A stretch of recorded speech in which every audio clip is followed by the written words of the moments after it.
Doesn't need much interpretation, does it? Protesters want you out of office. How do you respond to that? Everybody is entitled to their opinion. I have a job to do. We are a country of rules. We are a constitutional democracy and citizens, because we all enjoy the freedom of speech, freedom of thought.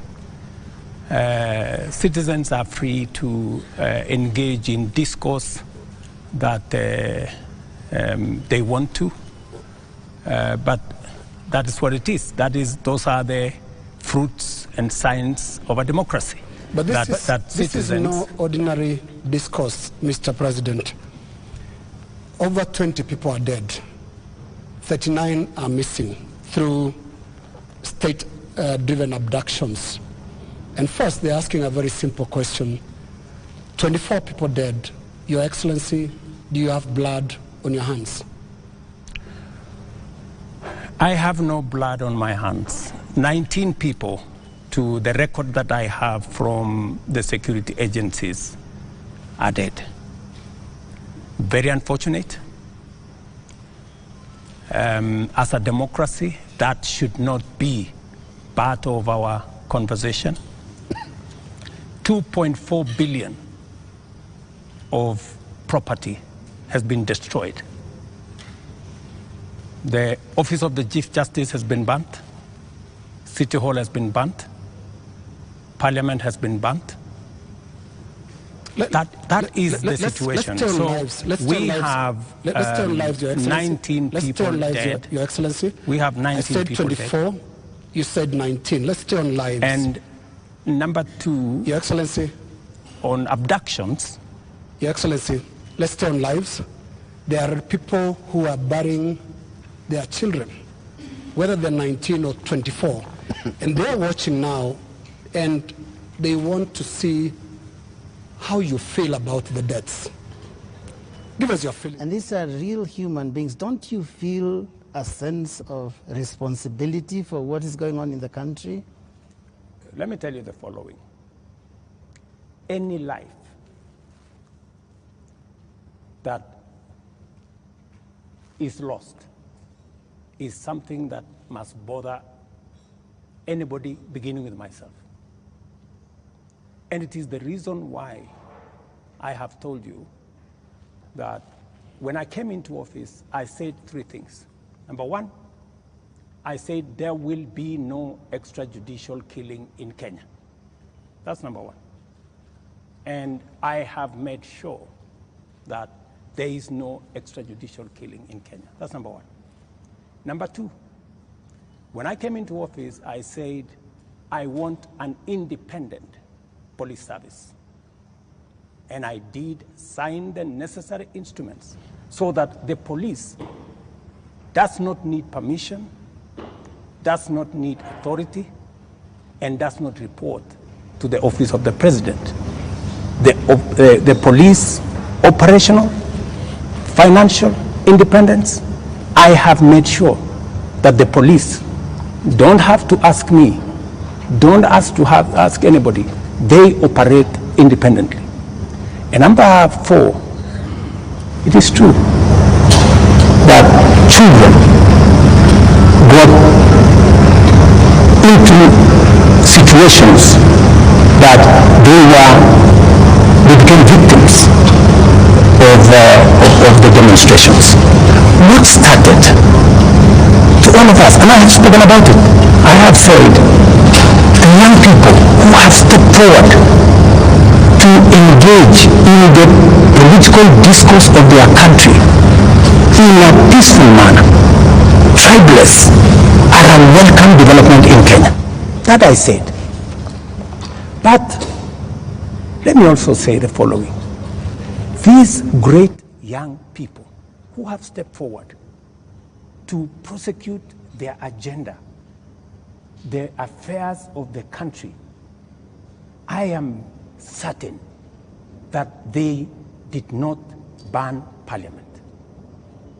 Criminals and other agents who took advantage of a legitimate concern of Kenyans, stepped in, went and banned the Chief Justice's office, went and banned City Hall, went and banned Parliament, and destroyed property of innocent citizens. The parents, Mr. President, So what are you telling them? These things have I am happened telling under your every- watch. I am telling under your every- watch. I am telling every parent, I have kids like they do, and I care when there are issues in town where criminals can take advantage of situations and create a situation where the police have to use rubber bullets, the police have to use live bullets in some cases, because that is what an independent police service has to do. And I am sure the police have a record and have an explanation for every incident that they were engaged in. And here is the incident, Have they Mr. given President. you- have they Just a given moment. you- Here is the incident, Mr. President. This boy, 12-year-old, took 8 bullets into the body of a 12-year-old boy. What would you tell the mother of that boy? That boy is alive, right? No, it's not. Kennedy Onyango died. He's dead. So he's the one who died. Yes. So you're not talking about the person who was shot with rubber bullets, No. No. yeah? Shot with bullets 8 times. Let me tell you, Yeah. in Gong, this is the situation in Gong, right?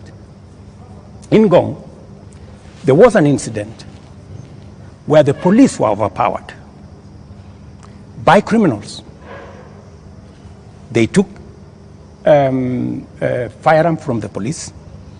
They used that firearm against people.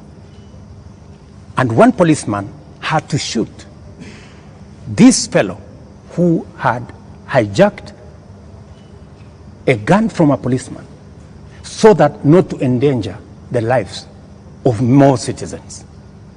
It is among the 3 people.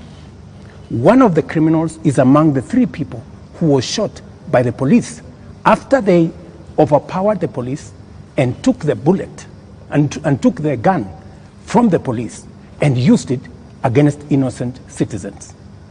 I cannot confirm to you that this is not the man that shot the child, but investigations are going on and we will get to the bottom of it. Mr. President, I am telling the mother of this young person that I, as president, will make sure that finally I will give her an explanation of what really happened and make sure that we bring this to a situation where, like her, like myself who have children, she too can be, her child can be accounted for. Mr. President, the Kenya National Commission on Human Rights is the one that has accounted for 24 bodies lying in morgues.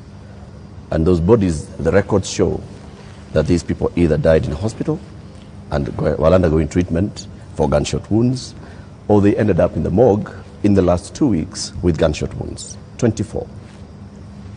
These 24, Mr. President, are you saying that the security agencies have told you that these 24 were criminals, that these 24 were armed, they were posing a danger to the police officers, and that is what necessitated the police to use live bullets on them? Because the circumstances for the police officer to use a live bullet is clear, even in their own code of operations. It is when the life of that police officer is in danger, or when somebody else's life is clearly in danger, and the person who's endangering that person is armed. Were the 24 armed? Did they pose a danger, a direct threat to the police? 2 things. The same Kenya Human Rights Commission, Kenya National Commission. Kenya National Commission. The government agency. Yeah, the government agency. Yes. Told the nation that there was a massacre in Githurai and 20 people were killed in Githurai. Were 20 people killed in Githurai? Really?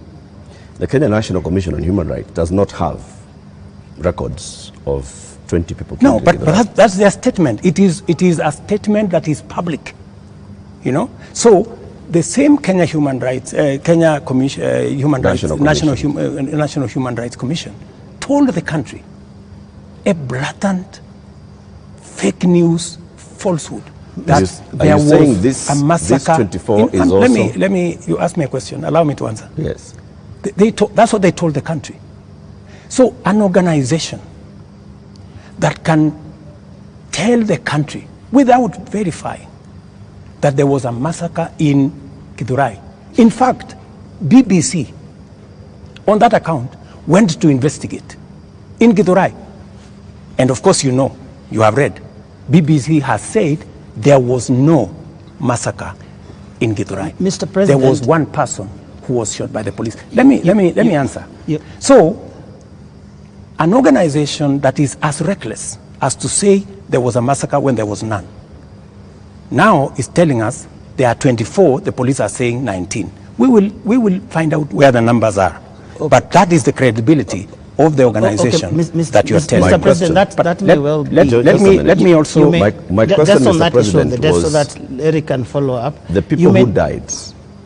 Yeah, that's where I'm coming. Were they a danger to the police? That's where I'm coming. Are they the criminals that you're talking about? Let me tell you two things. There will be an investigation on how these 19 Kenyans died. There will be a clarity, an explanation for each and every one of them. I have told you one situation where somebody accosted the police, took over the firearm, started to shoot at people, endangering the lives of many other Kenyans. He was shot by the police. There is a situation in Parliament. How did the invaders in Parliament?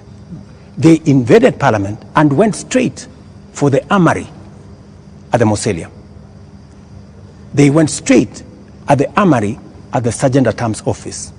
Those are the investigations that we will get into, and a proper explanation will be given to the country.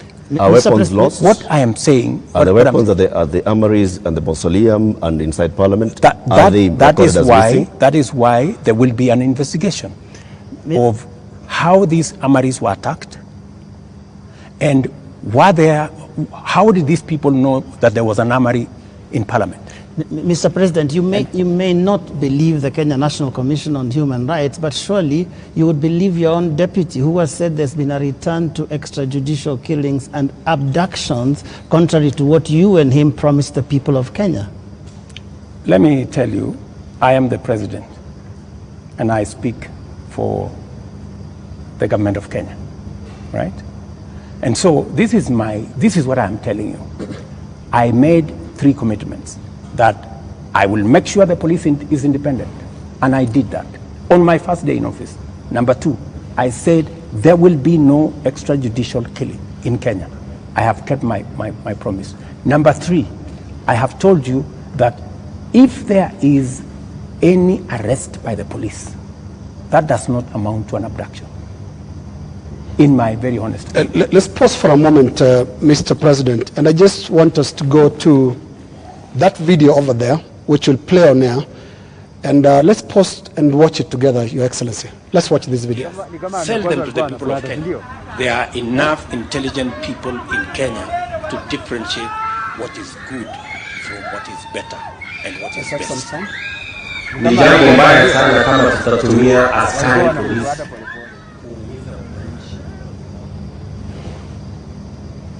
wako na maoni tofauti ya kisiasa. Waeleza ya kwamba these people don't understand the damage they are doing to the people and the economy of Kenya. All right. All right. Yes, the video in contention here was recorded earlier today. Yes. That of former MP Alfred Keter being abducted in broad daylight. Mr. President, before you even talk about the entire incident, the children were screaming, and a sound that we believe belongs to the wife was also heard, screaming in distress. How does that make you feel? 3 things. I have told you, I made a deliberate decision to make sure that the police operate independently. That's number 1. Number 2, I have told you, if the police summon Linus Kaikai And Linus Kaikai refuses to go to the police. Are the police not entitled to come and look for you? When the police come to arrest you after they have summoned you and you didn't show up, is that an abduction? So let's have this as a confirmation. That no, I'm just asking you. Let's have this as a confirmation, Your Excellency, that Alfred Keter was summoned by police. He refused to the police have respond to issued the a summons. statement. I would suggest, instead of us having a back and forth, the police have released a statement. Can you check what the police have released, the statement?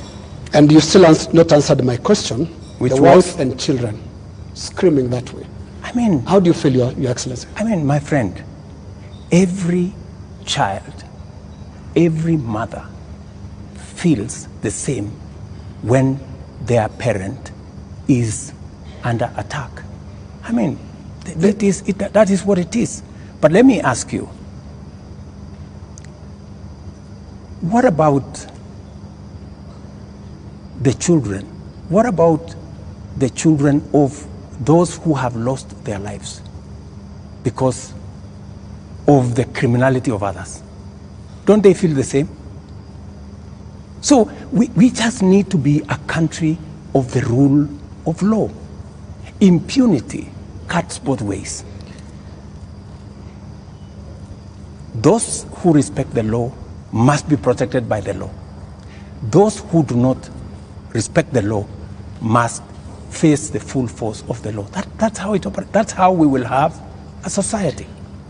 Here is the same way we must condemn excessive use of police powers, but we must equally deal firmly and decisively with criminals who put the lives of other Kenyans in danger, destroy property of hard-earned earnings.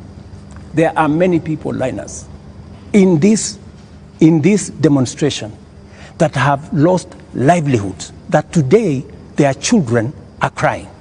Today their wives are in tears because they don't know how to face tomorrow. Mr. President, their businesses have been wiped out. Yeah. Their incomes have been destroyed.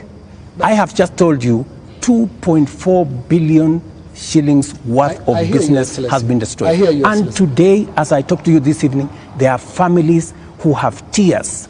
There are families who do not know how to face tomorrow. And I've asked you very specifically, President, how do you feel about those tears, especially those who have been killed by police bullets? It is horrible. It is horrible. When you find a situation where people are grieving, whether they are grieving because their parents have been arrested, or they are grieving because their hard-earned earnings of many years, monies there, I have on my phone, people who are saying, I borrowed money. My whole loan has been wiped out. My whole barbershop has been destroyed. My whole hardware has been looted and burnt. And they are in tears. So I must equally work with the police to protect all these citizens. And it cuts both ways, Linus. It cuts both ways. Using the rule of law.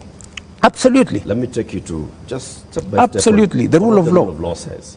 The rule of law requires the police to investigate a matter, to, when they have sufficient evidence, present that to the ODPP. The Director of Public Prosecutions takes people who are culpable to court. That's the journey in the rule of law, Mr. President. In the case of 39 people who have been abducted, and the abduction here, we're using it deliberately because of the manner in which the people have been arrested, like we've seen in the case of Alfred Keter. Others who've been picked up from their houses in the middle of the night, and they are held incommunicado for more than 24 hours outside of what the rule of law says. And then they are not taken to court, so they are not charged with anything. That is outside of the rule of law. So in one instance here we are saying we are not following the rule of law. In the second instance, Mr. President, you have people who were unarmed, like in the case of Rex, who was shot in the middle of the night, unarmed, who have been shot by police and they've ended up dead. 24 of them, You say 19. That again is extrajudicial, because there is no justification that has been produced to show that there was justification for the police to use the excessive force. So basically we are showing examples where the rule of law, which you promised to uphold, which you also set and said, this is what the police has been doing. And you said, Mr. President, as you took office, that the problems with the police service also are going to the top, the leadership of the police service. And you promised the people of Kenya that you're going to hold the police to account outside of the rule of law and accountability, which comes to your desk. Are you holding the police accountable for 39 people abducted, for 24 people killed, for 627 people arrested and not charged, for 431 people injured by live bullets, rubber bullets, tear gas canisters, police batons? Latif, as I have told you, we must operate within the parameters of the rule of law. And I agree with you. The police must never act outside the framework of the rule of law. They must do that which only the Constitution and the law allows them to do. And it is very clear that any operation of the police outside the parameters of the law, the police will be held to account. Whether it is holding citizens beyond the stipulated time, but I must be thoroughly clear to you. When police arrest somebody, there is a constitutional timeline which they are allowed by the law to hold that person. 24 hours. That does not amount to an abduction. 24 hours. In my opinion. A case in point is what has just been said here about what happened earlier today. And you guys clearly said in this conference that it was an abduction. I mean, it's just clear now that it is not an abduction. They are not this is an arrest. And the police have come forward to say, this is the situation, we have arrested this person, and it is just good for us to all of us follow the law. And I agree with you, the police must act within the law. But let me ask you one question also, Latif. I have never, in this conversation, which is now 20 minutes in, are you guys bothered about the fact that Parliament was burnt? Are you guys concerned that millions of businesses, of Kenyans, hardworking Kenyans, were destroyed? How do you feel? But it all happened. How do you feel? It all happened under your watch, Mr. President. No, but this is at the end of the day, this is why we are saying you sought to keep us safe. We must be even. You know, we must be even. The police have a difficult job. They have to make sure the peaceful demonstrators are protected. But they also must make sure that the criminals, and when you say criminals, you know, when I said the other day criminals, many people took offense that I was calling the demonstrators criminals. That's not. Families of the dead, Your Excellency, that is not. That's a lot of offense. Family of Rex. Rex was killed in a week when the protesters were very peaceful. The first week of these protests were peaceful. We saw protesters carrying placards and water bottles. Water bottles. Rex was killed on his way out of work. Let me. How do you feel? I mean, let me tell you when they hear you say criminals. I mean, are you telling me Rex is the one who burned Parliament? But Rex died without breaking anything. No, I'm just telling you. He died. You know, Rex There are criminals who infiltrated and caused mayhem. And in fact, some of the criminals are actually harmed. They actually harmed the peaceful protesters. Many of the peaceful protesters, they lost phones. They were attacked. In fact, some of the peaceful protesters were attacked by criminals, including a clear example of the one I have explained to you, that they overpowered the police, took the gun from the police and started shooting innocent people. So we must deal with this situation globally. Mr. President, I feel for Rex and the mother. This should not happen to any child in Kenya, especially when they are engaged in a peaceful demonstration. Mr. President, the concern I've heard from the young people, because I've been speaking to a lot of them, and they said they haven't heard you in the two statements. Actually, there are more now because you have spoken in other settings apart from the two addresses you gave. They haven't heard you address them. They haven't heard you talk to these parents. They haven't heard you acknowledge that there were people who were shot by police in circumstances that did not warrant that. Are you saying you haven't seen anything that bothers you about how police responded to these protests? I am very, and I have, and in my first statement, I clearly said that innocent lives were lost. In my second statement, I said the same. There were innocent lives lost. But also equally, as a person who is responsible, I must think about those who are suffering because they were innocent. But I must also be concerned about those who are suffering because criminals cause them immense harm. And that is the balance that I need to be able to lead a country. I must protect everybody. I must protect the protesters, and I must be concerned about their lives. I must also protect innocent people who become victims of criminals who take advantage of a peaceful, democratic process that goes on in our country. Do you feel that you protected all those people in the last couple of days, whether it is people who have businesses, whether it is Parliament, whether it is the people who lost their children? I did my best. If I hadn't done what I did, things would have been much worse. In fact, many people ask me, Mr. President, why did you call in the army? I mean, what choice did I have?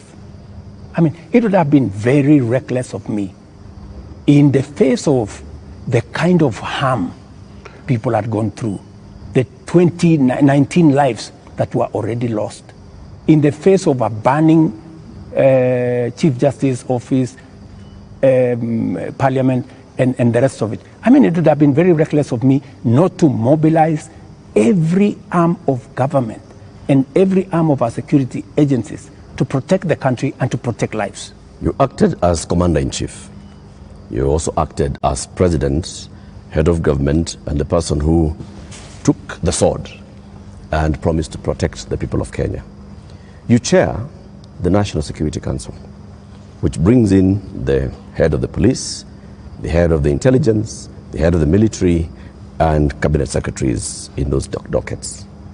Did you have information prior to Tuesday that there was going to be infiltration of the peaceful demonstrations by the criminal elements that you've talked about more than once? And if you did, what did you do about it? We had information, and that is why we prepared in the manner in which we did. If we hadn't prepared in the manner in which we did, we would not be counting 19. We would be counting different numbers.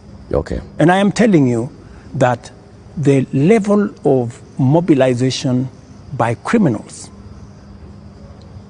was heavy. In fact, many of the peaceful protesters, many of the young people, very well-meaning young people, left the town by 10, maybe 11, because they realized, and in fact you could hear them in their zelo. They were saying, guys, this is not our group. Let us go. Let us leave. You could hear them. It was in public domain that the peaceful demonstrators all of a sudden realized that the whole thing had metamorphosed into criminality. So there were criminal elements that basically hijacked. So Tuesday, Wednesday, Thursday, Friday, Saturday, it is Sunday. Mr. President, how many people are in custody on account of this? Those who you said they conducted treasonous activities, there were criminal elements. You will see them in court tomorrow. How many people are in custody? You will see them in court tomorrow. The police know what I have a ballpark briefed by the police that they have enough people. They have actually, because in Kenya nowadays, you cannot commit crime and get away with it.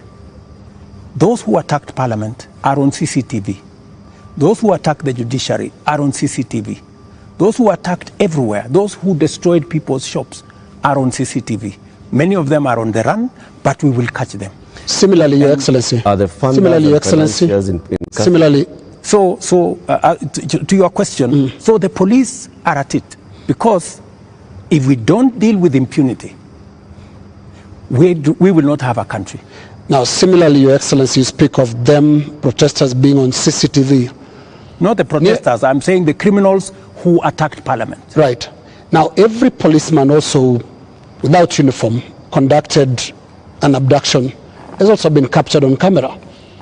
Those who captured Shad Kiprono were captured on camera. Those who captured Alfred Kiter today were captured on camera. And a number of other such incidents. Similarly, so that because I can hear you balancing. Yes, that's correct. Yes, are we going to see action against the killer cops, or were they doing what you are saying you had to do to prevent this from being bad? Any killer cop who went beyond what is provided for in the law, action will be taken against them. But to your question, are you telling me, Linus, that a police officer becomes only a police officer when they are in uniform? No. Police officers can identify themselves even when they are in civilian. So, and when a police officer comes to you and says, this is my ID, I am police officer, you are under arrest for the following reasons, that is legitimate. You cannot tell me that because they were in civilian, then what they did was wrong. And you know that's not what they do. And that's not what they did to Alfred Keter or Shad Kiprono. Were you there? We have the CCTV footage. It's there. I would suggest, Linus, that we be fair to the police as well. Mr. And I have given you my word. Any police officer who does anything beyond the provisions of the law know the consequences. Just as any citizen who also participates in actions that are outside the law, they also know the consequences. And it is our responsibility to make sure that security agencies act in accordance with the law. As citizens, we act in accordance with the law so that we can have a law-abiding, rules-based, rule of law-based country. As things stand now, Mr. President, are you satisfied with how the police handled this whole matter? I think the police have done the best they could. If there are any excesses, we have mechanisms to make sure that those excesses are dealt with. Let's wrap it this way, Your Excellency, on that topic. You have absolutely no regrets about the abductions and no regrets about the killings? Those are your words.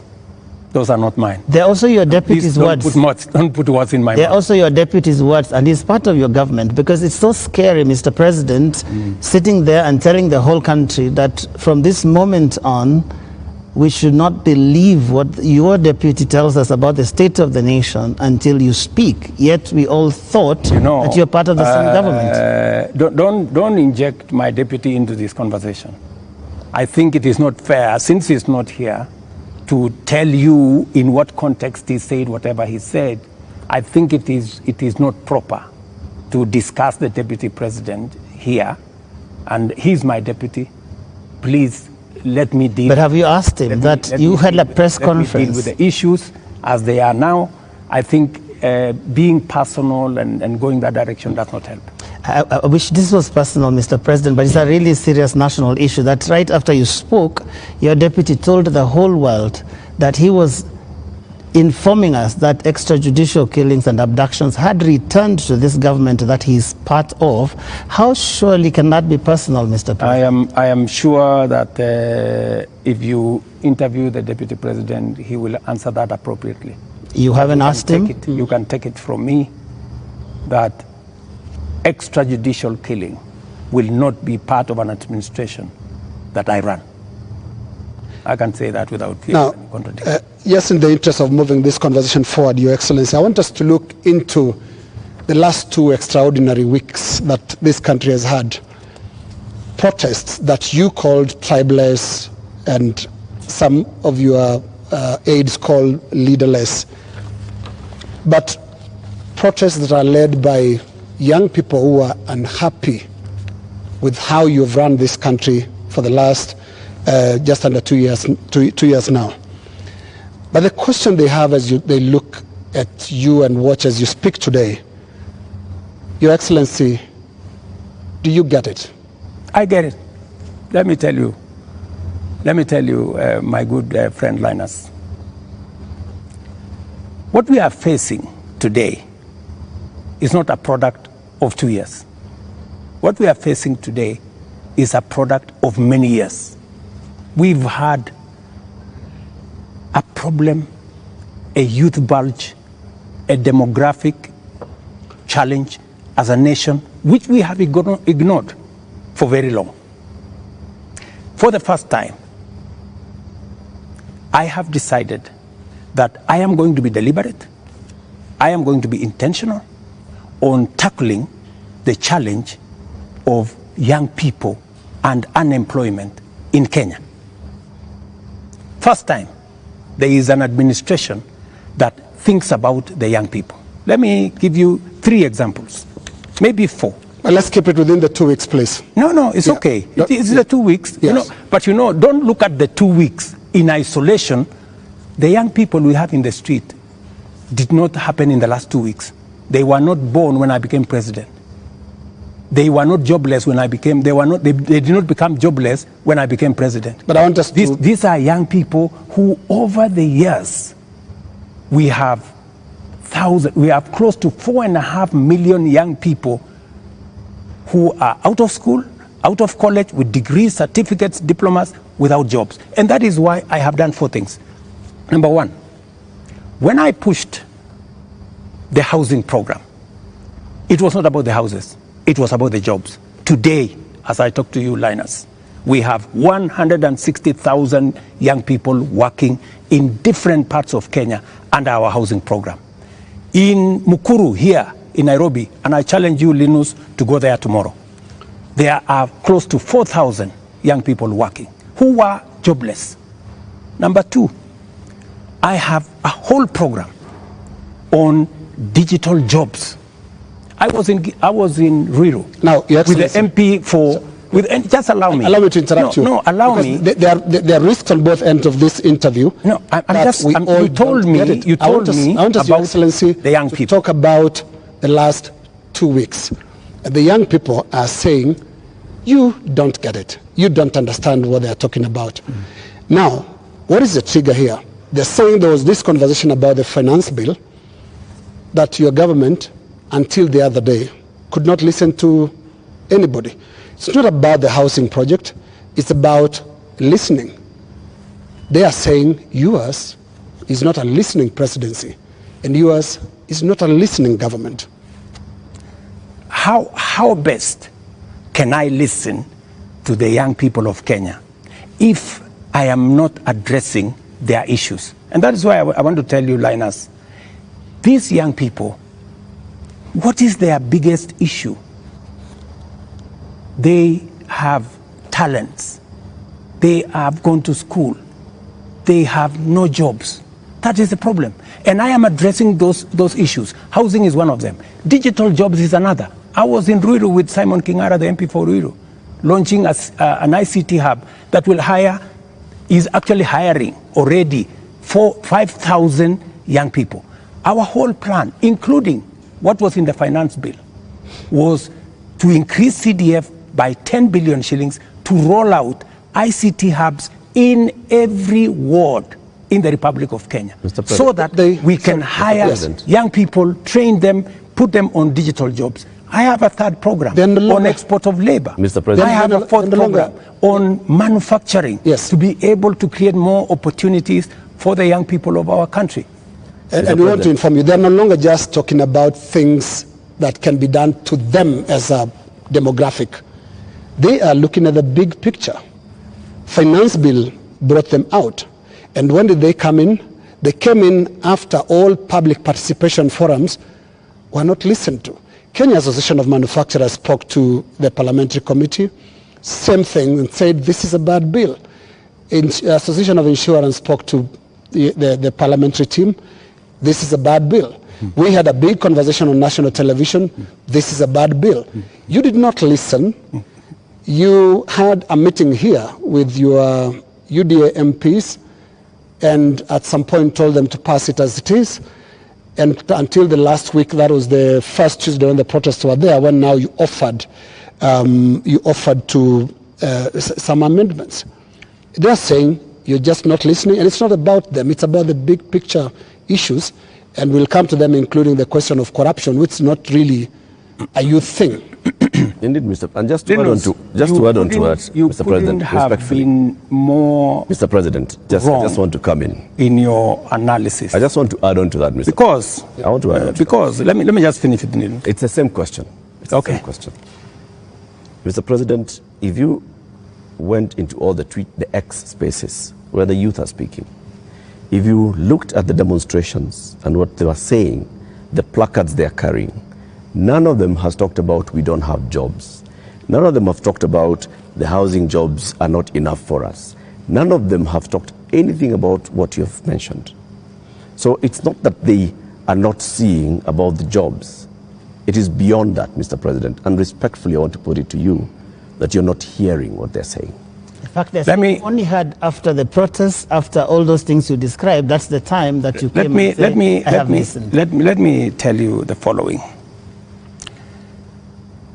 The rejection of the finance bill, and this goes to what Linus has said, that we didn't hear anything. Let me tell you, the process of a finance bill, in fact, you know, many people believe in Kenya that the finance bill is an invention of William Ruto. It is not an invention of William Ruto. The finance bill is an instrument that has been with us ever since independence. Only that we have made it much more transparent. Only that we have brought out more to the public. And that is why there is greater interrogation of what government is doing, especially after the new constitution that made public participation not a sterile provision of the constitution, but public participation to be an integral part of lawmaking, an integral part of managing the country. Let me tell you, when we took the bill, when we formulated the bill, it had 346 billion of new revenue. When MPs went out to the public said, we don't think this is good. We don't think this is good. It was reduced by 140 something billion shillings. It remained just 200 billion. Doesn't that amount to listening? No, it doesn't. That the public said, reduce this by... No, it doesn't, no. Mr. President. And that's why I said reject it. Just wait. Just wait. No, we are talking about listening. Yeah. Just relax. We're talking about listening, okay? So the public said, reduce this by 146. We sat down, we cut down the areas, we reduced it to 200. What went into the space was the people who wanted to mislead the public, to say, oh, you see, in fact, everything you have been told is still there, this was not removed, these people are not listening, these people are not listening. And let me tell you, my good friend Latif, we have dropped the finance bill. Yeah? What does that mean? It means we have gone back almost 2 years. It means that this year we are going to borrow 1 trillion shillings to be able to run our government. That's what it means. I have been working very hard to pull Kenya out of a debt trap. Mr. President. Let me just allow me, because you know we need to contextualize this finance bill. It is easy, Joe. It is easy for us as a country to say let us reject the finance bill. That's fine. And I have graciously said, we will drop the finance bill. But it has huge consequences. It means we will not confirm the JSS teachers, 46,000 of them. It means we cannot support our farmers with 2 billion shillings for us to make sure that farmers get a fair return of 50 shillings per kilogram, per kilo of their milk. It means we cannot sort out the coffee debts. It means we cannot support the cherry fund. It means we cannot sort out the debts of farmers in Mumias. It also means that we will continue to import potatoes from Europe when we have potatoes in his village. You just told me in Kimana. We have potatoes in Nyandarua. We have onions all over the place. That may well be. I think the problem has been, these are people who are saying they haven't been listened to. You only listened because you said on that night, on that Wednesday night, that is the moment you said that you had realized, Mr. President, that Kenyans did not want anything to do with that bill. And one would wonder, how can that be, Mr. President? And you have had all these presentations that have been made. Did it have to take demonstrations and sadly loss of lives for you to come to a point where you'd realize what your people, the people that voted for you, are saying? That, I think, is what the young people are asking. Let me tell you, Joe, members of parliament are representatives of the people, elected. They are not fools and they are not mad. And I want to say, one day, Kenya will know that the MPs who voted yes are the true heroes of Kenya. Those are the people who saw the opportunity for us to unchain our country from debt trap and take our country to the future. Let me tell you, Joe, and I want to say this to the people of Kenya,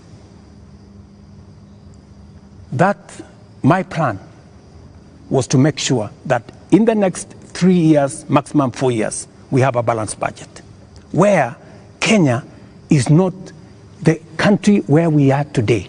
Let me tell you, gentlemen, and I want to tell the people of Kenya the following. We are in a very difficult financial position.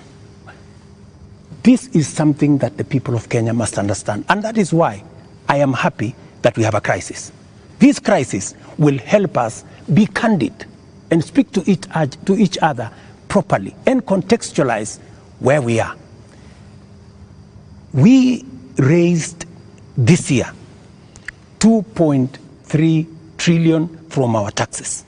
Of that 2.3 trillion, 1.1 trillion went to debt financing.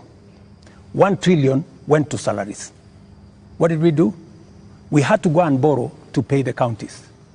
We had to go and borrow to fund our education. We had to go and borrow to fund.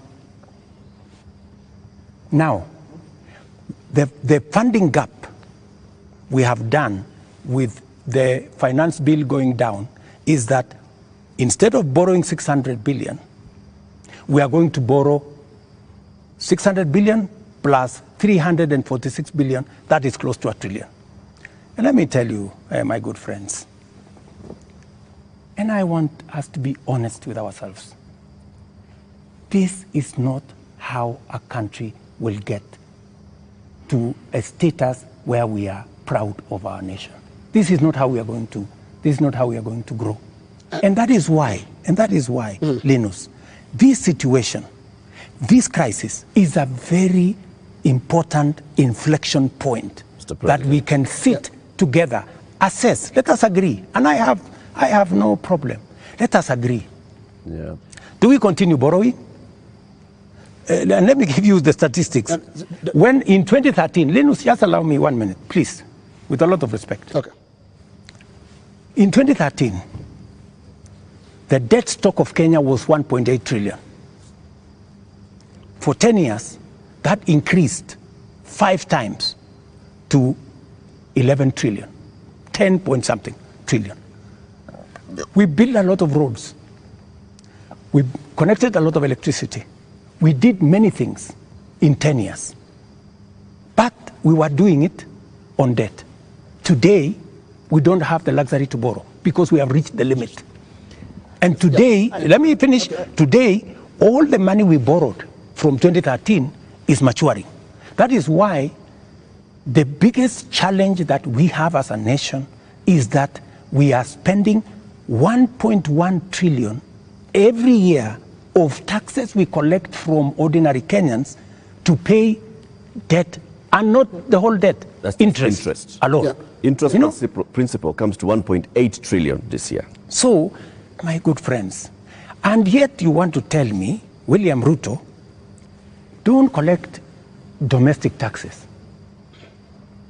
Go borrow more money. No, Mr. President. That's not what they're saying, President. And what is the alternative?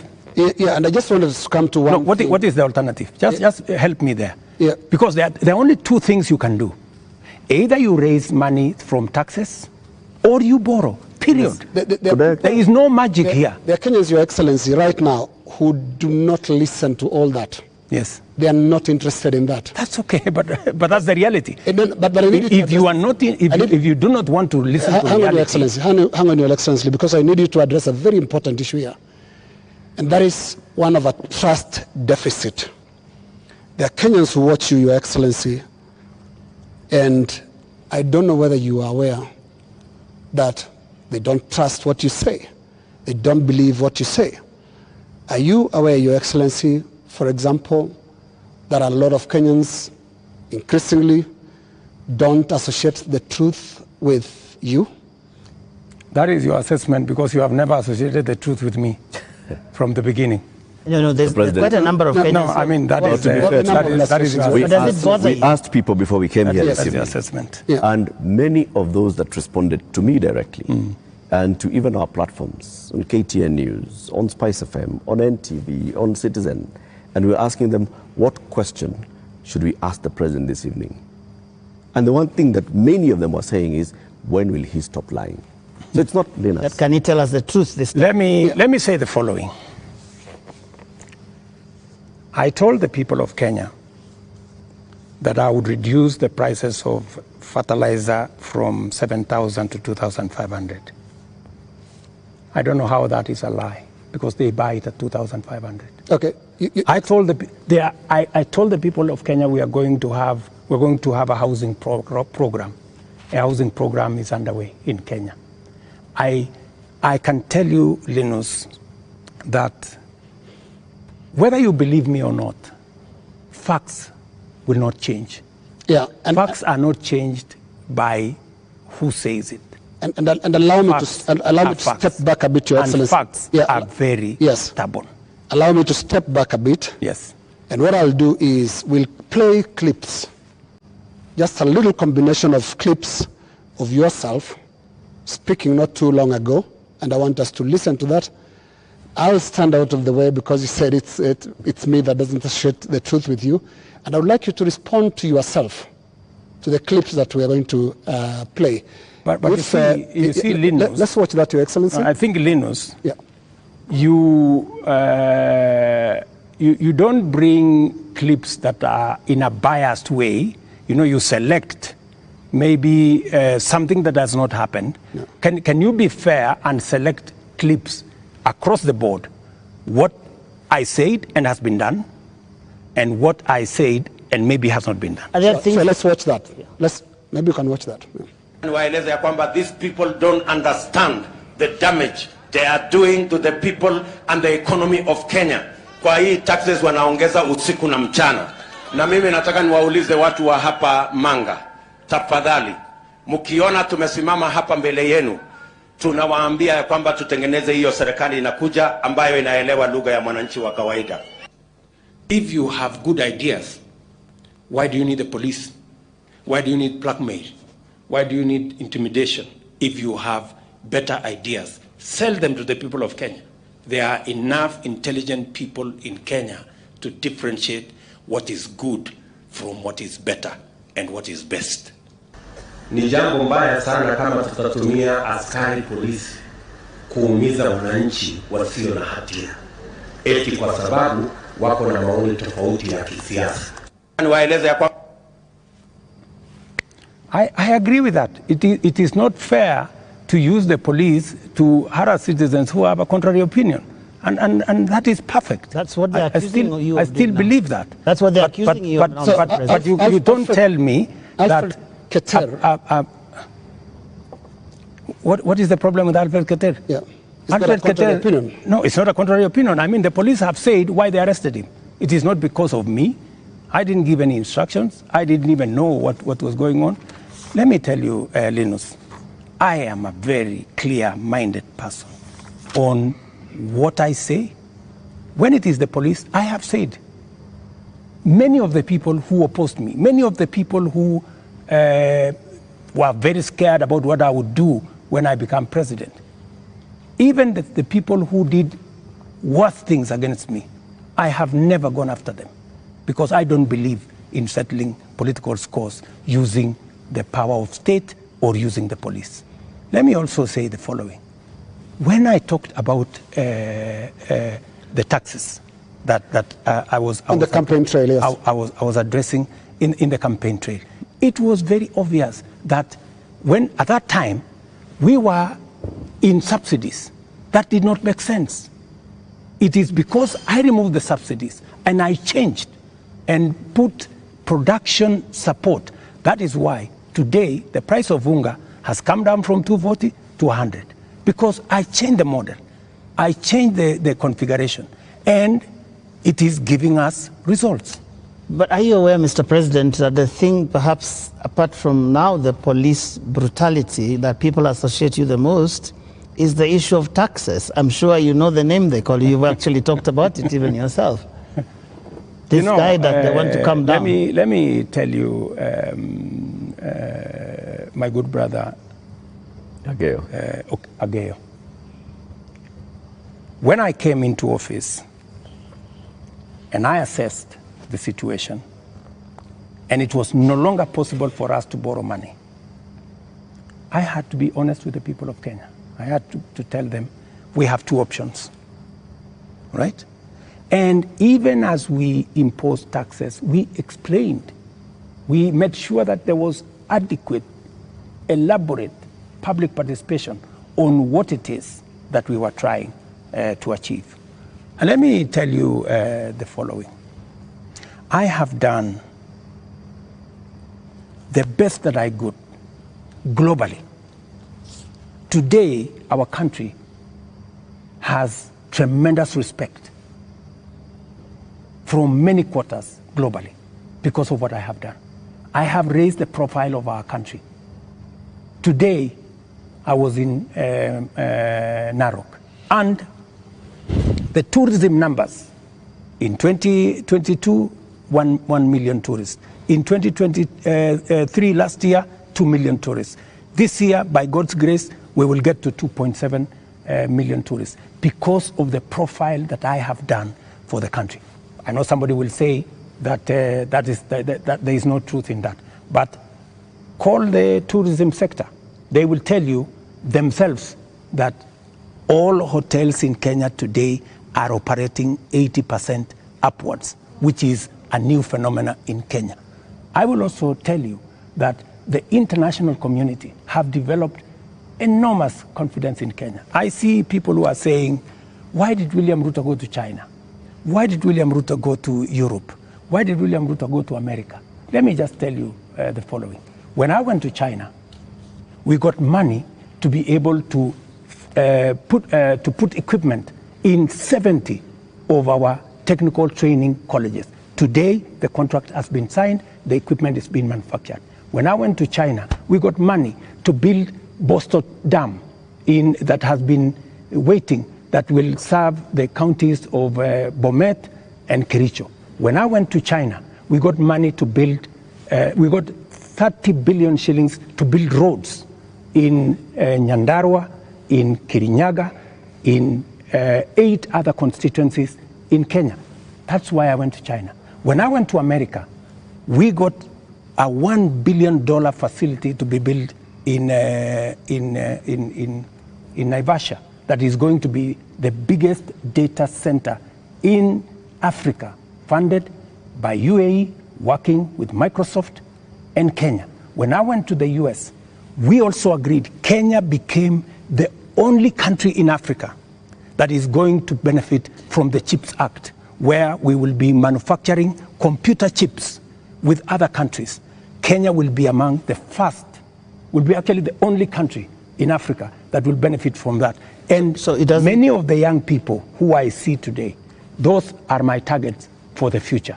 So it doesn't bother you that there's this tag on your head as a president who has overtaxed Kenyans, and that the sufferings that we are going through is because of excessive taxation that you have imposed on Kenyans? That is what I was asking about.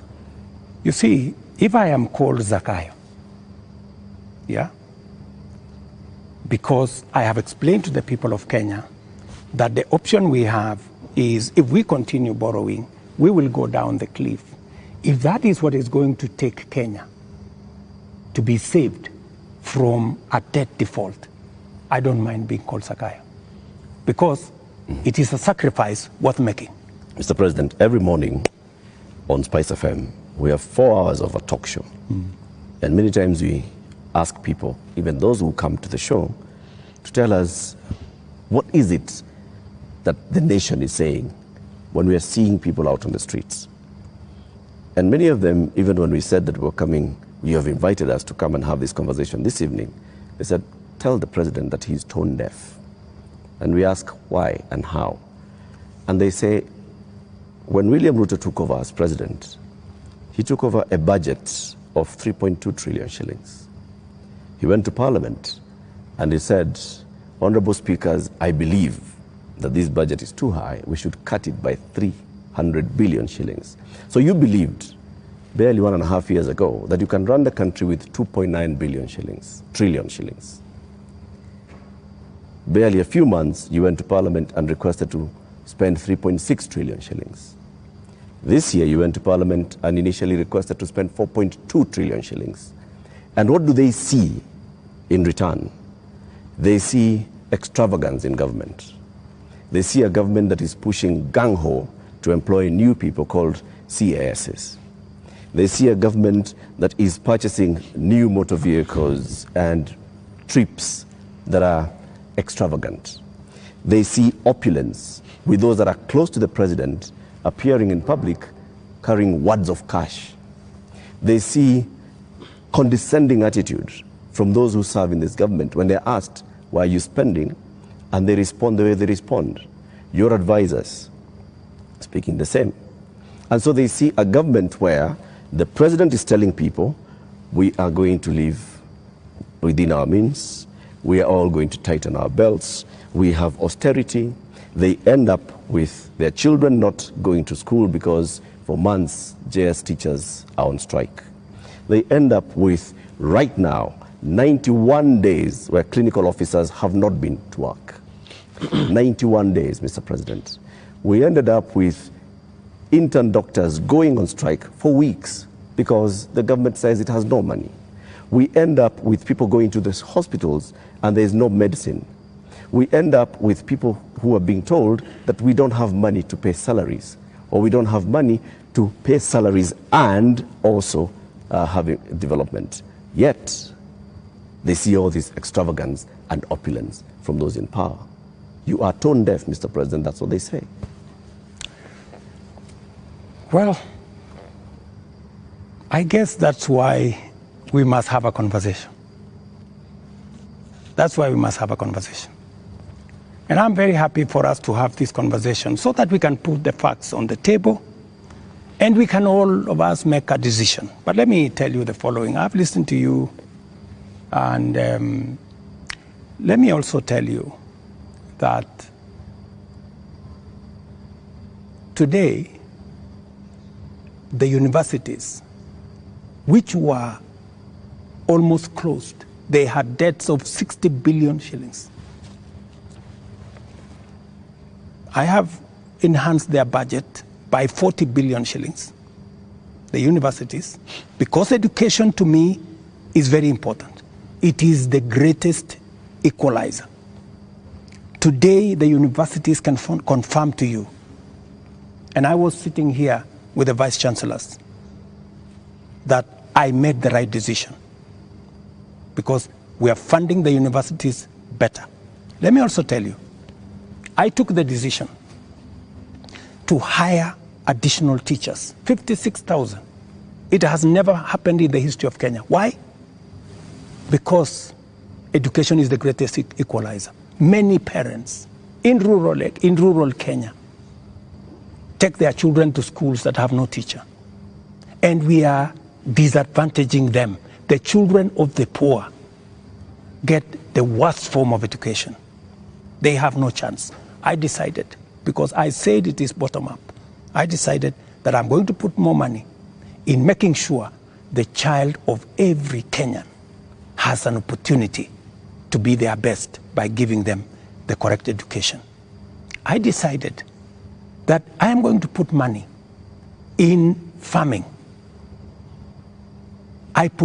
The first year, I put 10 billion shillings in fertilizer subsidy, a program that had been scrapped for 5 years. The difference is obvious. Today, by God's grace, we have a harvest. The prices of food commodities has come down. Day before yesterday, Latif, there was a release of where we are with inflation. Inflation in Kenya is now 4.6%. When I came into office, it was 9%. Inflation coming from food products. It was reported not by me, by the institutions that are charged, 4.6%. We have, where I have invested money, I can account for it. Right. And it is making a difference in the lives Their of concern many. is on extravagance in government. I will come to opulence in government. on opulence and extravagance. Every trip I have made, I have not made any trip outside Kenya to go and do things that are of no benefit to this nation. I can account for every trip that I have made outside our nation, whether it is on projects or programs or investments or even the profiling of this country to put it in good standing for us to attract investment. In fact, the Nairobi Stock Exchange, which was almost closed, was rated the best in the world. Not said by William Ruto, but it was in the public domain by Bloomberg. If you don't believe me, believe Bloomberg. Mr. President, So I have done what I could for the country. You have But not let me answered- finish you have not answered the opulence. questions. Let me go to the opulence. And let me be very clear that the display of insensitivity is a statement that has come to me, and is a sentiment that has come to me, and you will see something very different going into the future, whether it is coming from my staff, whether it is coming from this office. And I know people have raised issues of CAS, for example. I deliberately, even after Parliament had approved the position of CAS, I have not appointed any CAS because I realized that we were in a situation that we could not. And no CAS will be appointed until we have an economy that can support more opportunities. I know citizens have said that there is no need for the office of the First Lady or Second Lady. Third Lady. These are offices that were there. But because we have to live within our means, those offices from tomorrow, this new budget which is starting tomorrow, they will not be part of our equation. Because in the face of what has happened, we have to trim down every other area. And in fact, not just those, many other spaces are going to be trimmed down to reflect the new reality, especially after the finance bill was taken down by myself when I said we take this down. We are going to cut our cloth. We are going to cut our coat. Our coat, the size of our cloth. We're going to reduce money going to counties. We're going to reduce money going to the judiciary. When I came into office, the judiciary was getting 18 billion. Today, they are getting 25 billion. But it was because I believed in the rule of law. I believed that we needed to do something about making sure that our judiciary has resources, because Kenyans were telling me directly, justice delayed is justice denied. Will you I have the size hired of your government? the highest number of judges under my administration, because I believe that Kenyans must deserve justice. Will you reduce the number of ministers, ministries, or state departments, or advisors? That is an area we are going to target and cut down, because it is the reality we have to face. Mr. President, when things like this happen elsewhere, this is a whole finance bill that's been taken down. Correct. You have people who have been advising you on financial matters. You have people who have been advising you on political matters, listening to the people. You have advisors who have talked down at Kenyans, who have called them spoiled kids, KFC, Java, and whatnot. And you have people who have been around you talking into your ear with regard to some of these things. And many people have ventured to actually say that this amounted to a vote of no confidence.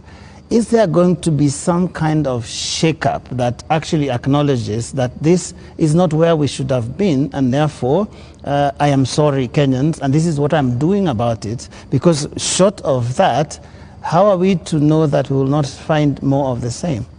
Watch this space. There are those who have said, now that clearly there are many people who have lost confidence in Parliament, there are those who have lost confidence in you, that maybe the way to regain the legitimacy is to go to an election. There is no provision. You know, we are a country of the rule of law. Yeah? We must, whatever it is that we do, we must keep it within the parameters of the rule of law. And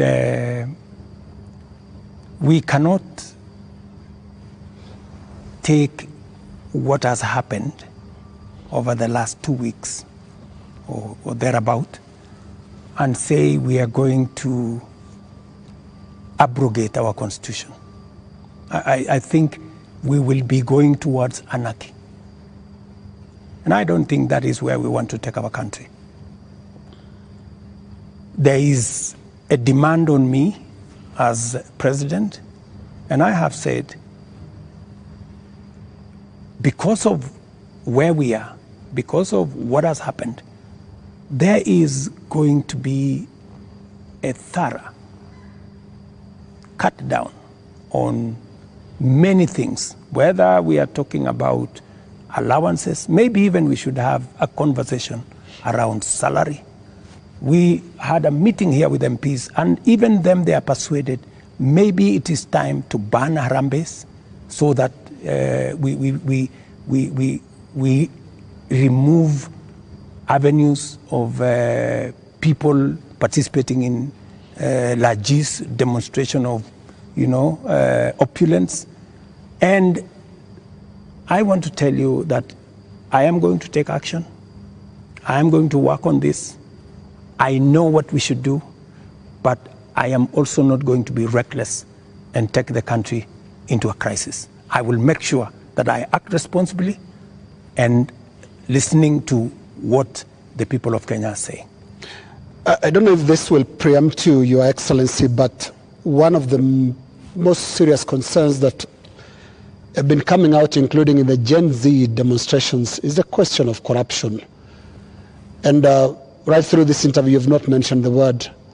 And even as you go into that, I want to give you two illustrations. Kenyans dealt with or encountered the problem of fake fertilizers, and you never took action against your cabinet secretary for agriculture. Before that, we had the scandal around the importation of edible oil, which, Your Excellency, we don't know where the edible oil is to date. I don't think it ever found itself to the market. Again, there is a cabinet secretary in that ministry. And also, what got into the market was condemned sugar. And when we look at all the information around these three cases, these are people close to you. They're cabinet secretaries. And so you are unable to take action against them. So why should you be trusted now to act? Because there are those who read and say you are really a hostage of those who campaigned for you to become president. They get away with anything. Three things, Linus. We hadn't reached the question of corruption. So don't unfairly accuse me that I have not spoken to it. I am ready to speak about it. So that's number one. Number two, I fired the CEO of KEBS when the sugar thing came up. Number two, on fake fertilizer, the minister, Mithika Linturi, was taken through a process in Parliament. The CEO of National Cereals Board, the general manager of National Cereals Board, and other 7 members of staff are in court as I talk to you. The people who signed the contract, they are in court. You spare big fish and roast the small fish. No, let me just finish. Yeah. Because I need, Linus, you know, I am a fair person, and I am a believer in the rule of law. Even though I may not like you, but I must respect that there is a due process. The moment, you know, we will have a minister who is charged in court, meaning there is evidence that they have participated in crime. Believe you me, I will take the action that is necessary. But if somebody is taken through a process and that process comes out without an indictment, I mean, surely we must give somebody the benefit of doubt until it is proven. But, and the fact that the CEO, general manager, and all the people that were there who actually evidence was found have been arraigned in court. Isn't that a step in the right direction? What a political responsibility. What a political responsibility. Let me finish. And then number 3, the other one you asked me was edible oil. The people who are involved in edible oil, I fired them, and they are in court. We have a new management in Kenya National Trading Corporation. In fact, we've just hired a new management for the Kenya National Trading Corporation. So those are actions that I have taken. And for your information... Void of what Joe is calling political responsibility. Yeah. But you see, else in the ministry can be... Yes. But you see, gentlemen, if there is no evidence against a minister, surely, do you want me to fire somebody if there is no evidence? You know, there was a time, Uhuru Kenyatta, as I served him as his deputy, removed 6 cabinet secretaries. But eventually, they were found that they were innocent, and we had to appoint them to be ambassadors. You know, so some of these, you know, actions must be tampered with process of law, you know, due process. So unless we follow due process, gentlemen, we will end up being something else. Up to this, just a moment, Eric, in a moment, because up to this point, Your Excellency, if I don't want us to lose the context, the last 2 weeks have been extraordinary. We've never seen anything like this. You have KDF troops in the streets of Nairobi. Up to this point, Your Excellency, and including on the question that I've just asked you of accountability within your government, do you think you are addressing the grievances that have made thousands of Kenyans across the country in places that were unimaginable to get out to the streets to say Ruto must go. Do you think up to this point they feel you've addressed their grievances? I am not in their space. So I am doing what I believe I should be doing. I have taken the responsibility to withdraw the finance bill with all the attendant consequences. That I have done. I know what it means, and I know where it takes the country, and it is not a simple decision for me to make. And for your information, the finance bill was going to take Kenya big steps forward. But it's a sacrifice I've had to make because of the political reality that we are in.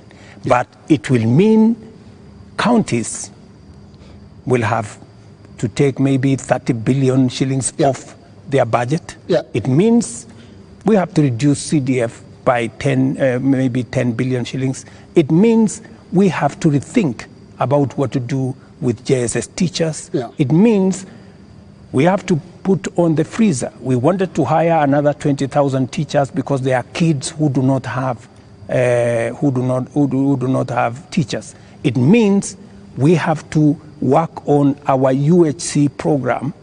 We thought we would upgrade, for example, Linda Mama.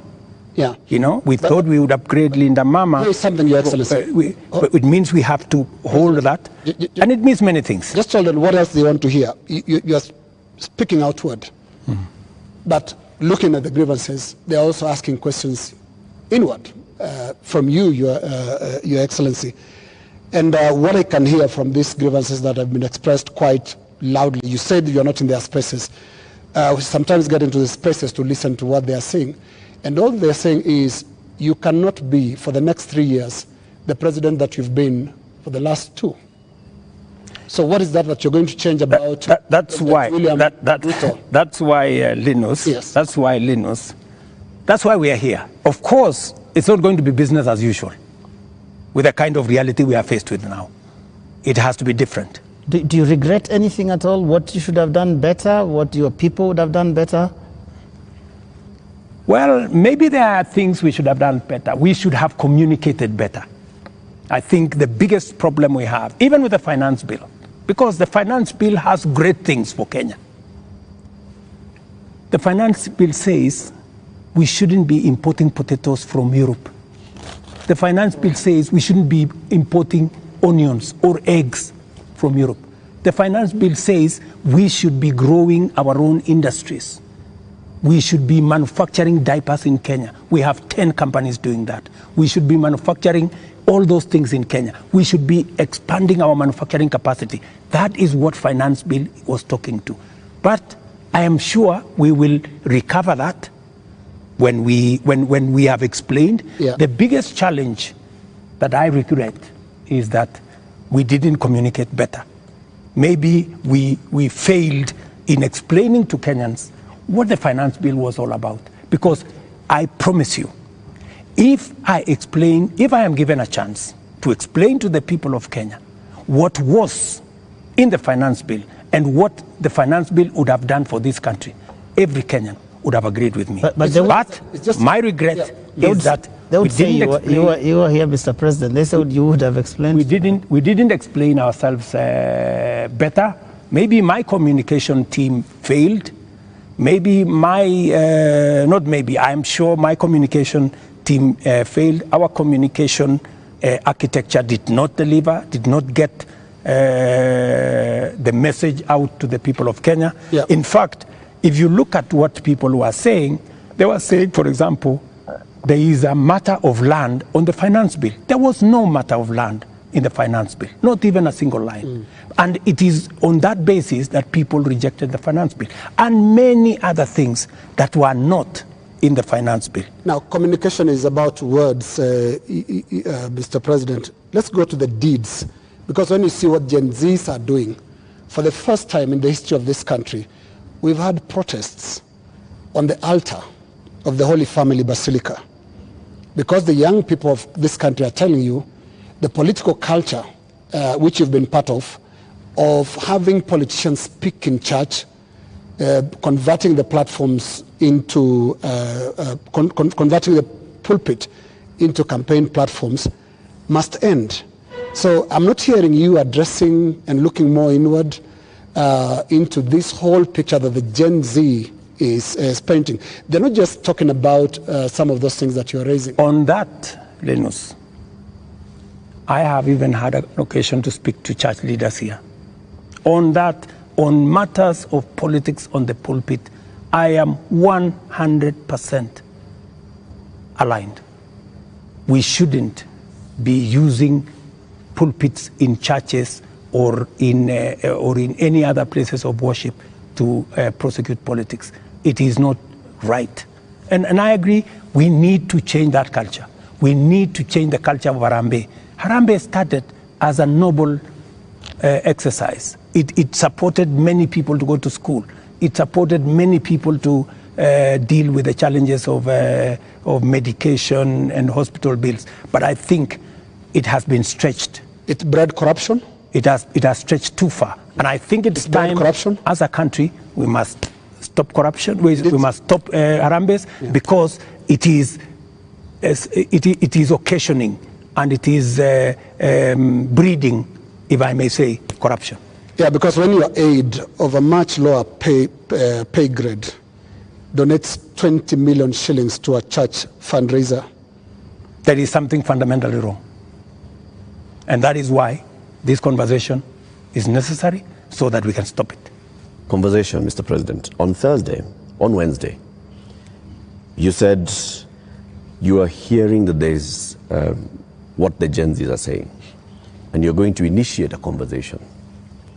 We saw the head of public service release a press release saying that there is now a formation of the National Multi-Sectoral Forum that will bring together all people. And you started having conversation with church leaders. The Gen Z, upon seeing this, are saying, we did not ask for a conversation. We asked for action. So what action is going to precede this conversation? Because the conversation is another talk. It reminds people of the NADCO talks, the BBI talks, IPPG talks that just happen and they just don't end. And people are saying, we want action, Mr. President. But right now, we will participate in action, in conversations maybe later. But for now, Mr. President, yes, what's the action? I promised that I will engage the young people. Yeah, I promised. I was just making good my promise. And I promised a multi-sectoral forum, and that's what I have put out. I also promised that these are some of the topics I want us to discuss. I want us to discuss debt. I want us to discuss taxation. I want us to discuss unemployment. I want us to discuss corruption. I want us to discuss these issues. And it was a suggestion, and I am open. I am hearing that the young people are saying, we don't want a multi-sectoral forum. Maybe we should have an engagement with the president on X. And I am open to having an engagement with the young people on a forum that they are comfortable with. If they want digital? If they want me to engage with them on X, I will be there. At this point, Mr. President, do you think you know what the young people want? I have many young people in my house. Are they telling you all is well? The same ones that are in all these other spaces. And they want an engagement. They have ideas. They have suggestions. And I am open. If what we are doing on the digital space, on the housing program, on the export of labor, on manufacturing, if they have suggestions, I am open to those suggestions. They can improve, they can change, they can make new suggestions. And I also have a responsibility as a father, because these are our children. I have also a responsibility to guide and to listen to them and to tell them, yes, on this, I agree. For example, let's not have spouse's office. I agree. Let's not have CASs for now. I agree. Let us not have Advisors. Advisors. We will agree. Let us not have churches being a space for politics. I agree. So many of these areas, we need to even have a conversation. If we are paying 46% of our revenues for salaries and wages, when the legally established space should be 35%. That is why I started a conversation with Salaries and Remuneration Commission. We must deal with the issue of wages and salaries so that we bring them down to 35% and leave more money for our development. That is a conversation I am very happy about. When? Mr. President, it's been 2 weeks. It's been 2 weeks of you saying every day we are going to have a conversation. We just you know what they say on social media? I say they call you the president of tutafanya, tutatenga, tutafanya, tutarudi. No, it is always futuristic. But I'm here. You're saying but I'm here. We are going to have a conversation. I said within a week. I gave a timeline. Within a week. Yeah. So within a week we will have agreed on where are we meeting. Are we meeting at the X space? I am ready for that X space. Are we agreeing on this multi-sectoral? I'm waiting to see the suggestions that Kenyans have. I don't want to prescribe any suggestion, but when I give out a suggestion, I expect feedback. I expect people to say, maybe this is okay, maybe this is not okay, and then we agree on a way to move. Mr. President, any of them analyzing what you have actually said tonight on the issue of your advisors, your cabinet, what you're going to do, what Kenyans like to call heads that are going to roll as a result of this national shame, because that is what many people have called it. You have said, watch this space. And here there are all these other things that young people are asking you about. What is that concrete thing that you're telling them tonight that I have heard you? These are the things I've heard you say since all these things started, and this is what I have done. Because you seem to have withdrawn or declined to sign this finance bill rather grudgingly, but not in good faith, having understood what people were saying. You're regretting this thing. You're saying, you guys mutaona, mmekataa lakini mutaona. That is what we're hearing. Let me tell you that I will not lie to the country that putting down the finance bill is going to be easy. I'll not be a leader. I have to be brutally honest. And those consequences, it will start with me. To cut down the budget in my office, to remove what we call austerity, to implement an austerity program that will cut down on unnecessary stuff, unnecessary offices, or offices that we can take down.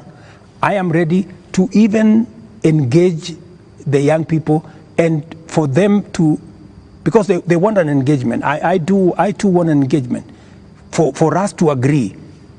So what do we do with the debt? What do we do with the following? What do we do with the following? They will tell me, do this, fire so-and-so, do this. And I will tell them what is possible and what I think we could do it differently.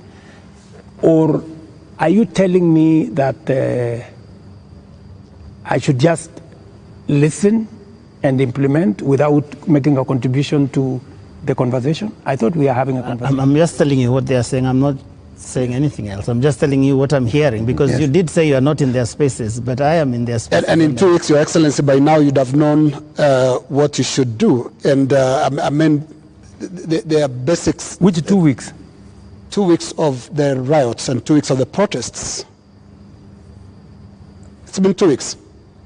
It started the other Monday. So let me ask you, Linus, the protests, I finally decided that because we didn't communicate sufficiently to the people of Kenya the import of the finance bill, and there was so much built around it, including a lot of fake things, you know. that were not in the finance bill. Many things that were not in the finance bill were used to fight the finance bill. And you know, at some point, many people did not even care what was in the finance bill. Do not care. I think, you know, at some point, you know, as leaders, we must stop somewhere and say, we have a country to run. I mean, we cannot be reckless. We must, at some point, stop and say, what are the consequences? Because everything we do has consequences. And we must be careful as a nation to make sure that our country does not go down to the dogs.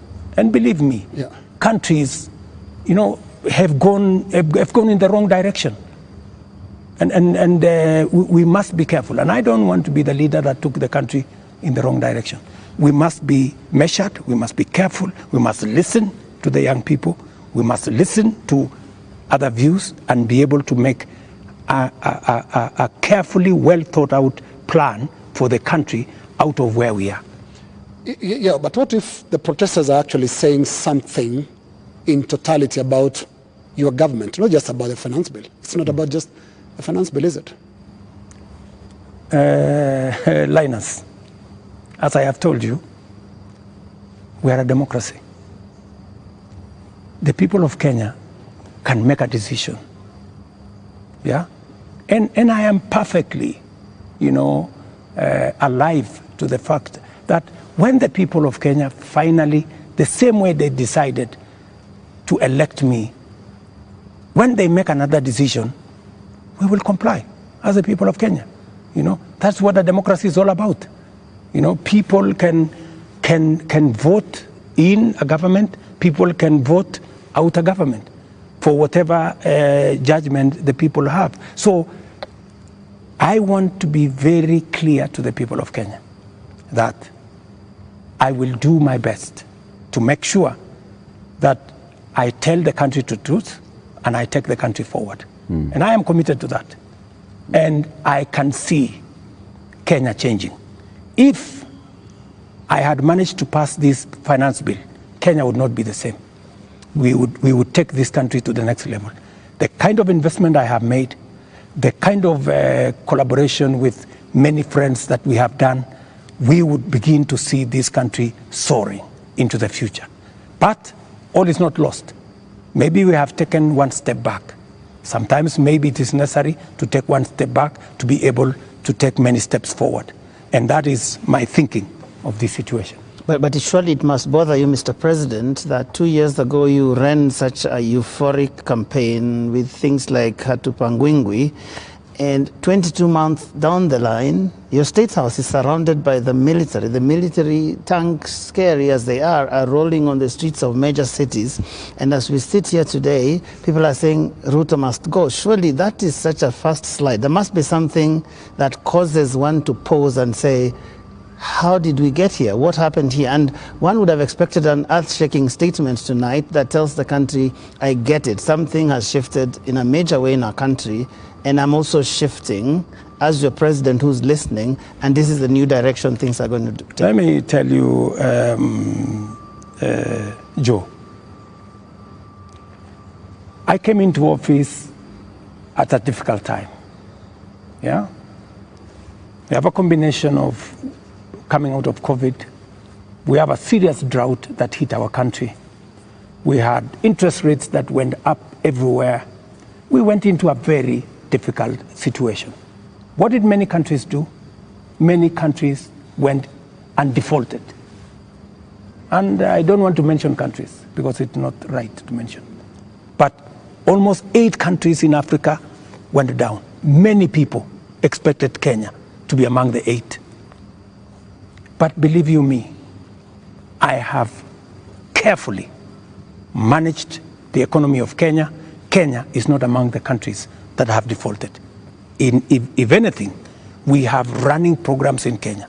We have a whole housing program that is running. We have a whole digital program that is running. We have made changes in our education.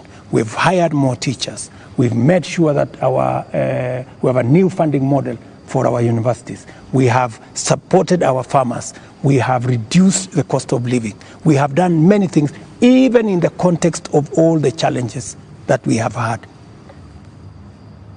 I am telling you, I came in and I believe I'm the right person to be in this space when Kenya is in a difficult position, because I believe I am the person who can sort out the challenges that faces Kenya at a point like this.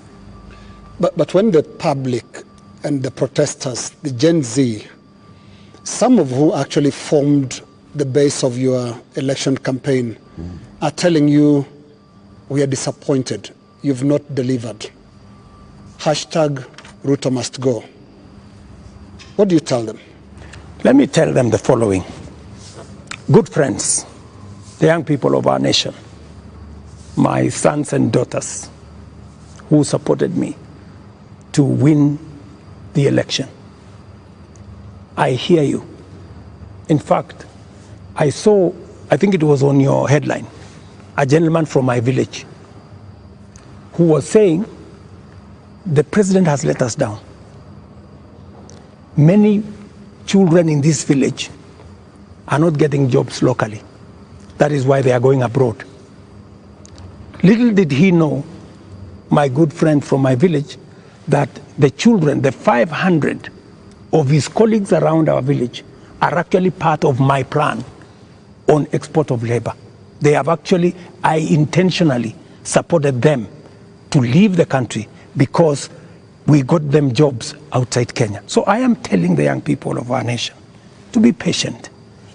Our housing program is rolling.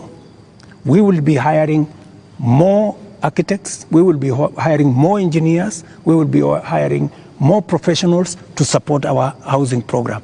In the next 2 years, we will have 300, maybe 1,000 people working in that space. Be patient. We are sorting out the challenges that are facing our digital space. We are rolling out our digital space. Young guys, by the end of next year, God willing, we will have a digital hub in every ward in Kenya, because we have already started that process. Every TVET in Kenya today has an ICT hub with young people monetizing their talent. I want to tell them we are full speed into manufacturing.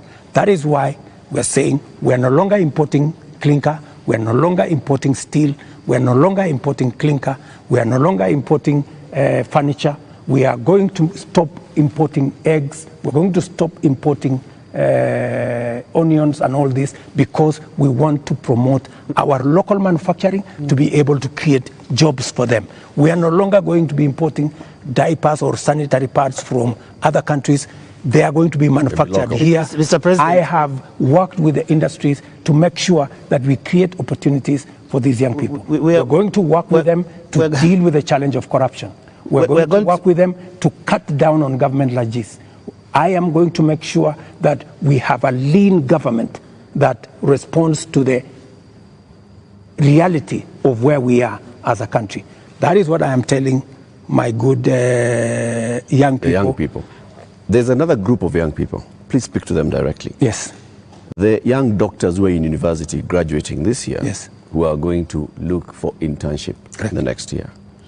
The young JS teachers who were on strike a couple of weeks ago, who are expecting to be absorbed into full permanent and pensionable contracts this year.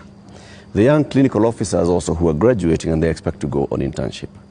The other clinical officers who are hired on contract during COVID and other programs that are just contracts, and contracts are coming to an end. I am telling the JSS teachers, I had factored in 18 billion shillings in this year's finance bill to be able to transfer them to permanent and pensionable.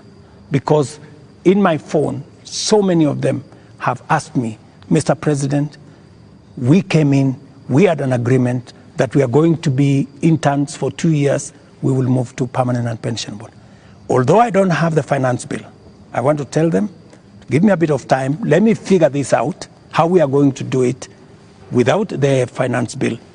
We had also put 3 billion shillings for the doctors so that we can be able to sort them out, especially the intern doctors and those who we intended to hire to under our UHC program. I had put 10 billion shillings on the UHC program under the finance bill. That is now not in the equation. I have to figure out, let them just give me a little time. I'm going to figure it out again because I know and I feel and I made a commitment to them that we will do this. So even in the absence of the finance bill, and even as we cut down on expenditure on many other areas, it is still my commitment that we will see what to do with them so that the job they are doing in teaching our children, in treating our people, do not go to waste. Mr. President, we're almost winding down this, but have you noticed that those young people, they actually have worked out the things that they believe you can take out and still be able to do the important things? Because you seem to have this elaborate plan, and I'm wondering where their views will fit in, because you seem to have this all worked out, but they probably don't want all those things. That is why they have figured out. That is why, you know, part of what I told you, Joe, is communicating, you know, and I hope this time round I find a medium where I can engage, you know, and I am ready to go to this X place to engage with them. And I want to tell them, this is my plan, okay? Tell me how I can make this better. Tell me this is not good enough, you know? Change this. Because I have seen some of the demands they have made. They have said that don't hire CASs, and I agree with them. They have said, remove the office of the first lady, the spouse of the second lady and all that, and I have agreed with them. They have said a couple of things that we already are in agreement. They have, of course, said some of the things, abolish the office of women rep. I've seen they have also said we should reduce the salaries of MPs to 200,000 or something. Some of those things are things that are not in my power. Those are the things that we need to do a whole of society, a whole of nation approach, so that if we are bringing down salaries from 1.1 trillion to 700 billion, that is something I am willing and I am ready to start with my own salary, going down to salaries of others, so that we can all live within our means. Your Excellency, we're now going to our final questions. And my final question will be about the protests and the deployment of KDF, which you did a few days ago. Now, the Gen Z, millennials, and the online Kenyans that are organizing these protests are promising to be back on the streets on Tuesday. What should we expect on Tuesday when protesters, peaceful as some of them have been, turn up on the streets of Nairobi? Do we expect them to be chased away by the Kenya Defense Forces? First, the Kenya Defense Forces will not be on the street. They only come as a last resort. If the demonstrations will be peaceful, I promise you, the police will be there to protect the demonstrators. But the police will also be there to make sure that the criminals, the fellows who come to burn offices, the fellows who come to loot property, will also be dealt with. That is my commitment. We must all operate within the law, and that is what it is. My final question is on the elephant in the room, the elephant in our budget, public debt. Candidate William Ruto responded to a question during the debate, and he said he's going to commission an audit of the public debt. President William Ruto last year responded to the same question and said it's important for us to audit our public debt. Today's question is when? Public debt is actually a public document where we are as a country. The 10-point-something trillion of our debt is in the public domain. But I am prepared for us to put in forensic experts as part of this exercise so that we can all appreciate, yes, this is what we owe, and then agree, how do we pay? How do we deal with it? In fact, I was in Korea. In fact, Korea, when they had a problem of debt, the whole nation came together. And people contributed gold. Others contributed many things because they wanted to pay their national debt. Maybe we will need that conversation once we are all clear that this is public debt. My question, Mr. President, is when? As soon as we finish this conversation, once we have agreed that this is the way we are going, I will institute the necessary steps to make sure that that debt is audited and it is made public for Kenyans to know this is the public debt. And I'm sure it will not take a month for us to be able to know, what is Kenya's public debt? And then we can take it up from there and go forward. Mr. President, my final question is about your cabinet. Given the things that have happened, given the questions that have been raised about fertilizer, about edible oils, about sugar and all of that, tonight, can you look Kenyans in the eye and tell them you have full confidence in the cabinet that is currently helping you to run the country? The cabinet that I have maybe could have done better. That's not the question, Mr. President. Maybe could have done better.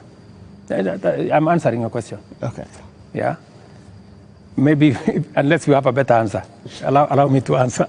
No, I just thought my question was specific, but you can that's go what ahead. I'm saying. So, maybe my cabinet would have done better, right?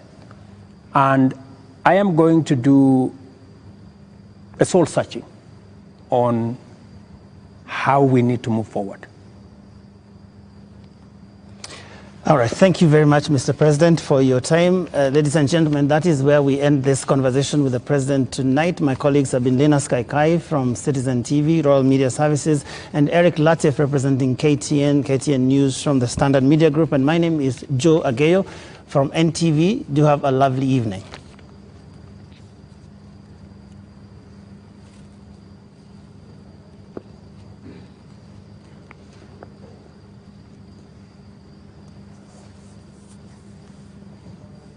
Set up.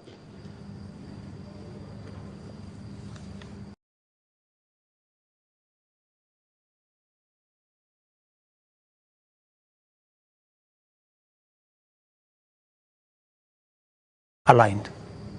We shouldn't